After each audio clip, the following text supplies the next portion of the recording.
Nous sommes toujours dans le cadre de notre émission Question Vérité. Sur ce plateau, aujourd'hui nous recevons Monsieur Fox Gloire Maluono Chavrel, qui est le président actif et en même temps, il est PDG de la maison de production Fox Production. Il est étudiant en sciences, langage et communication. Nous allons le découvrir. Le reste, nous allons le découvrir tout à l'heure dans les questions.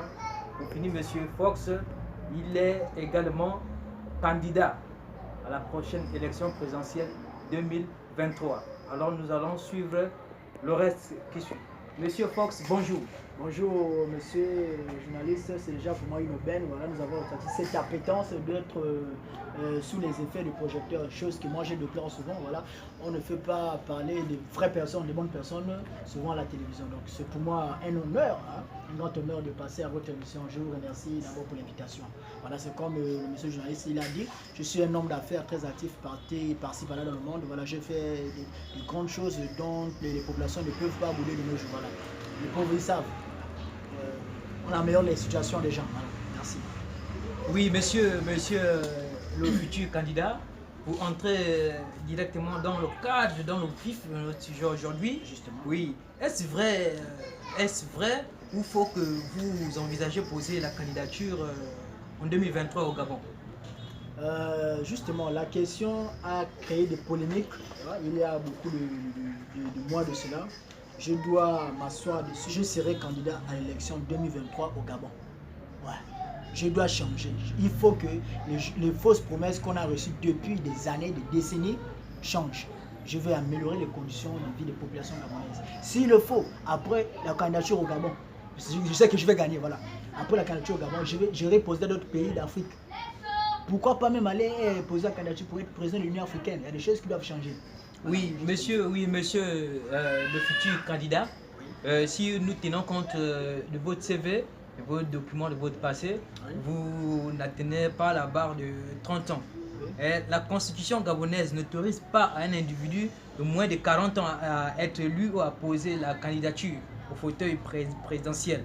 Pensez-vous toujours à insister? Ben, dites-moi un peu, par qui est-ce que ma candidature sera rejetée? Par votre père? Ou par le père de qui? Non, monsieur, c'est la constitution. Et je ne sais pas si on est d'accord là-dessus.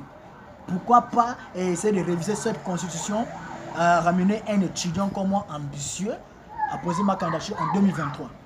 Donc moi, je vais être candidat.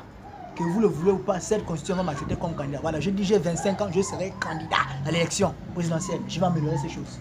Oui, monsieur Maluono, en revenant sur le sujet, Oui. la fois dernière, il y a votre chargé de communication, monsieur Ntiba Mike Oye Flash, Oui. qui a fait une révélation Oui. qui a enflammé la toile. Mais de l'autre côté, vous avez monsieur Nkogo Jean-Jacques qui était autrefois avec vous, qui est en train d'allumer les bougies de l'autre côté si on peut dire, le Wevindo, et ça enflamme la toile de partout. Et lui, c'est un candidat qui vient fort. Hein. Laissez-moi anticiper votre question. Laissez-moi anticiper votre question, monsieur le journaliste. Voilà, vous êtes un grand journaliste respecté de notre continent. Vous êtes l'un des meilleurs d'abord. Merci. Je dois saluer ici Babila Seboton. Je dois saluer également Claudicia et Jacques Faucard, j'en passe. Vous savez, c'est pas parce qu'on a été limogé qu'il faut cracher dans la soupe. Ah. Autrefois, monsieur Kogo Jean-Jacques travaillait pour moi. C'est fut mon directeur général dans mes entreprises en Chine, à Huawei par exemple. Donc, M. Kogo, il a décidé de se retirer, poser sa candidature, être, disons, un adversaire. Moi, je ne veux pas de mal, je ne veux pas de polémique là-dedans, parce que c'est un droit, un devoir et un droit de citoyenneté de poser sa candidature, créer des associations et autres. Donc, il n'y a pas de polémique là-dedans, c'est un frère de toutes les façons. D'accord. Monsieur le candidat. Oui.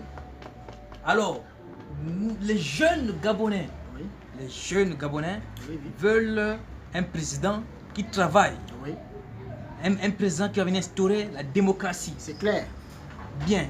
Que pensez-vous, qu'envisagez-vous faire si on vous vote? Déjà, il y a des questions très simples. Moi, je trouve ça un peu souvent rhétorique. Vous savez, tous les candidats ont souvent le même projet.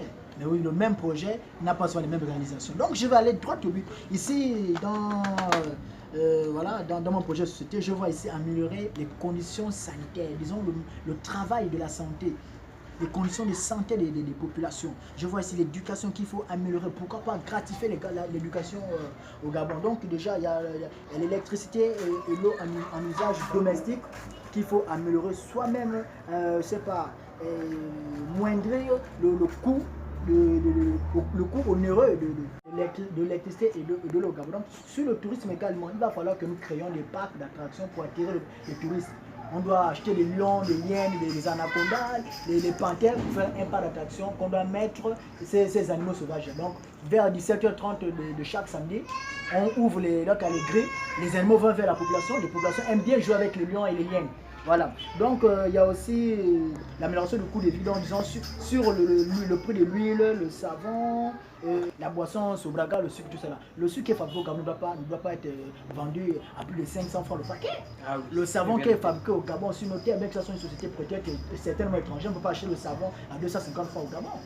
L'huile à 1000 francs ou 1500, c'est pas possible. On doit essayer de revoir, je vais revoir même ça. Voilà, les universités supérieures publiques au Gabon, je ne sais pas s'il y en a.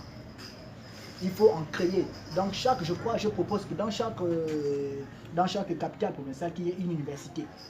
Voilà, ce sont les histoires qu'il faut à chaque fois voir. Donc, bien former également notre personnel de santé. Parce qu'on a l'impression que quand les malades vont dans les hôpitaux de nos jours, les malades sont blâmés comme des enfants. Autant un malade est une personne qu'on doit prendre avec le plus grand soin possible. Donc il y a aussi nos enseignants. Ils enseignent notre futur projet, la future génération, les futurs cadres. Donc il faut qu'ils soient bien formés. Les agents de forces de l'ordre, par exemple, ils doivent être bien éduqués. Donc il faut revoir, c'est une école, donc c'est toute une stratégie que je vais mettre en place. Donc il y a également les conditions de transport. Oui, monsieur le candidat, sans vous couper, monsieur le candidat, oui. Dans votre CV, vous êtes un opérateur économique, juste un opérateur économique très connu. Vous voyez même la cravate. Qu'avez-vous réalisé dans votre propre province, disons dans votre département, pour pousser les jeunes d'abord de votre département à vous suivre? Vous savez, monsieur, je vous remercie pour la question, c'est une question très pertinente, mais qui a une grande réponse, la réponse est pertinente. Moi, j'ai créé l'association des jeunes dynamiques et solidaires de Franceville, qui fait la cohésion de tous les jeunes de Franceville. Aujourd'hui, nous avons des fruits. Par ma maison de production que j'ai créée, Fox Production, j'emploie plusieurs acteurs, je forme plusieurs jeunes dans le métier de la cinématographie, voyez-vous. Aujourd'hui, j'ai une société que je co-préside avec ma maman. Elle fait dans l'exploitation forestière. Ouais, il y a tellement de choses qu'on ne peut pas tout citer. Donc je disais, monsieur, pour continuer, on doit améliorer le système de transport au Gabon. Le transport au Gabon est vachement cher. Nous ne voyons pas de poste de société de transport. Nous en avons peut-être une ou deux. On ne voit même pas nous n'avons pas presque vu les effets. Donc pourquoi pas également améliorer, disons, bitumer toutes les routes dites nationales du Gabon, surtout la nationale numéro 1.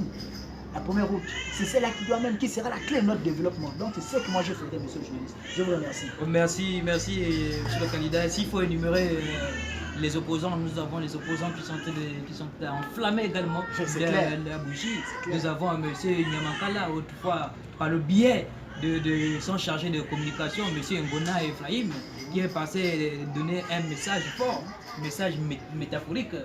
Donc là, vraiment, monsieur, vous avez du travail.